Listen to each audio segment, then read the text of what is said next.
بسم اللہ الرحمن الرحیم۔ السلام علیکم ناظرین، بائیو میٹرک کیا ہے اور کیا نہیں ہے، ہم اپنی آج کی اس ویڈیو میں بتائیں گے۔ مزید ڈسکس کرنے سے پہلے ویڈیو کو لائک کریں، چینل کو سبسکرائب کریں اور بیل آئیکن کو ضرور پریس کریں۔ کسی کا کال ہے اور جب کال ہے تو کسی بزرگ کا ہی ہوگا، اور جب کسی بزرگ کا ہے تو پھر زیریں بھی ہوگا، کیونکہ پرانے زمانوں میں زر نہایت ہی سستا تھا۔ کسی بزرگ کا کال زیریں یہ ہے کہ علم سمندر ہے، اس میں کہیں بھی کچھ بھی ممکن ہو سکتا ہے، جو چاہو اس میں مل سکتا ہے۔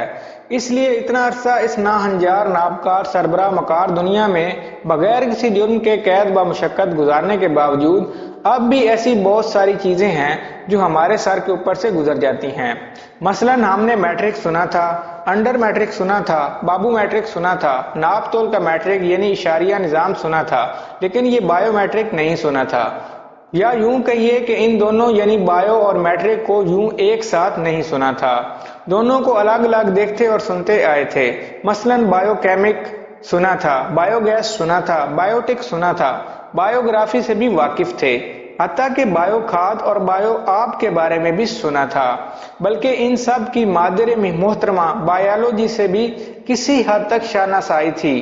لیکن یہ بائیو میٹرک بہت سارے لوگوں سے پوچھا بھی کہ کہاں سے آئی یہ جلیبی بائی، لیکن کسی نے بتا کر نہ دیا۔ اصل میں یہ سارا مسئلہ ہے کہ ہم کچھ زیادہ پڑھے لکھے نہیں، لکھے تو بہت ہیں لیکن کچھ زیادہ پڑھے نہیں ہیں۔ اس کی وجہ یہ ہے کہ ایسے تمام مقامات جن پر درسگاہ کی تہمت لگائی جا سکتی ہے ہم کبھی نہیں گئے، جانے کی حد تک گئے ضرور ہیں، لیکن ہماری قسمت ہمارے ساتھ ہوتی تھی، اس لیے کوئی نہ کوئی حادثہ، وقوعہ یا لفڑا ایسا ہو جاتا تھا جس کے نتیجے میں ہمارے ساتھ وہی کچھ پیش آتا جو ہمارے جد امجد حضرت آدم اور اس کے بعد ہمارے پیرو مرشد حضرت غالب کے ساتھ پیش آیا تھا، یعنی نکلنا خلد سے آدم کا سنتے آئے تھے، لیکن بڑے بے آبرو ہو کر تیرے کوچے سے ہم نکلے۔ ویسے اس بات پر ہمیں تھوڑا سا فخر بھی ہے کہ کسی اور بات میں نہ صحیح، کم از کم بے آبروئی میں تو ہم اپنے جد امجد اور پیر و مرشد پر گئے ہیں۔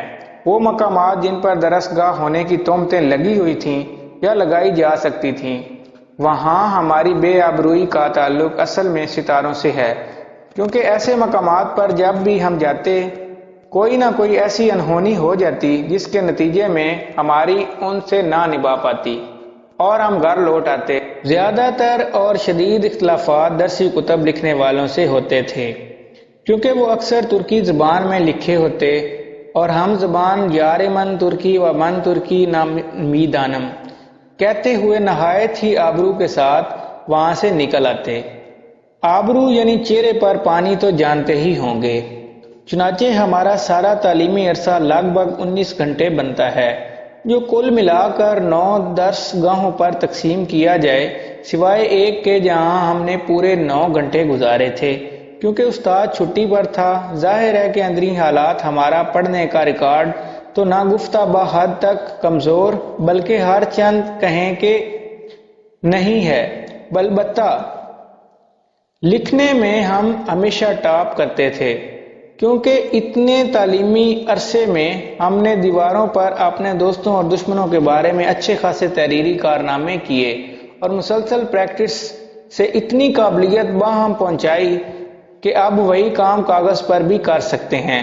ایسے میں جب بائیو میٹرک جیسے مشکل الفاظ سے واسطہ پڑتا ہے تو پریشانی تو ہوتی ہی ہے، لیکن خدا ہمارے پڑھنے والوں کو سلامت رکھے کہ ہم اپنی پریشانی کو شیئر کر لیتے ہیں۔ ہماری تو جہاں تک اس ناقابل بھروسہ سمجھ میں آیا ہے کہ بائیو اور میٹرک کو الگ الگ کر دیا جائے تو بائیو کا مطلب ہوا اور میٹرک کا مطلب تو سوائے میٹرک کے اور کچھ ہو ہی نہیں سکتا۔ آپ کا کیا خیال ہے؟ ہم آپ کو بالکل بھی تکلیف نہ دیتے اگر ہمیں لغات اور ڈکشنریوں سے سخت پرخاش نہ ہوتی، کیونکہ یہ دنیا کی وہ واحد قسم کی کتابیں ہوتی ہیں جن میں گالیاں بھی لکھی ہوئی ہوتی ہیں۔ آپ ہی بتائیں ایسی کتابوں کو بھلا کوئی پسند کر سکتا ہے؟ یہ تو سراسر غیر شریفانہ بات ہے کہ ان گالیوں کی باقاعدہ تشریح بھی کی جاتی ہے، اور یہ لوگ اپنے آپ کو عالم و فاضل کہہ کر اتنا بھی نہیں جانتے کہ گالیاں تحریری شکل میں بالکل بھی بے معنی ہو جاتی ہیں۔ گالی صرف زبانی کلامی ہی زیادہ مؤثر ہوتی ہے۔ چنانچہ ہم لغت اور ڈکشنری کو گھر میں رکھنا تو کیا 10 فٹ بانس سے چھونا بھی پسند نہیں کرتے، ورنہ بائیو میٹرک کو سمجھنے کے لیے اپنے پڑھنے والوں کو کیوں تکلیف دیتے۔ لیکن یہ بھی مت سمجھیے گا کہ ہم نے آپ کو تکلیف دینے سے پہلے کسی اور سے رجوع نہیں کیا۔ علامہ بریانی عرف برڈ فلو نے تو صاف انکار کرتے ہوئے ہمیں الٹا مطعون کیا کہ اس قسم کی خرافات پر دھیان دینے کی بجائے اپنا وقت 2 رکعت نفلوں اور ذکر اذکار میں صرف کرتے۔ البتہ چشم گل چشم عرف قہر خداوندی سابق ڈینگی مچھر نے اچھی خاصی کوشش کی لیکن ناکام رہا، اور ایک بڑا ہی قیمتی مشورہ بھی دیا جو زیریں تو نہیں لیکن خاکین کا مستحق ضرور ہے۔ بولا، یہ جو اخباروں میں روزانہ معلومات تک رسائی کے ڈنکے بج رہے ہیں، تم ان معلومات والوں سے کیوں نہیں معلوم کرتے؟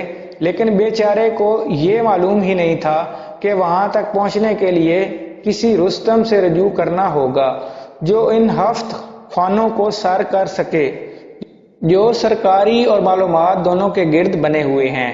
اس لیے قارئین اب آپ ہی کا آسرا ہے کہ یہ بائیو میٹرک کیا ہے۔ ٹپ ہم ضرور دے سکتے ہیں، اس کا جائز یا ناجائز تعلق بلدیاتی انتخابات سے ہے، بلکہ ایک اور ٹپ یہ لے لیجئے کہ اب بلدیاتی انتخابات بائیو میٹرک سے نہیں ہوں گے۔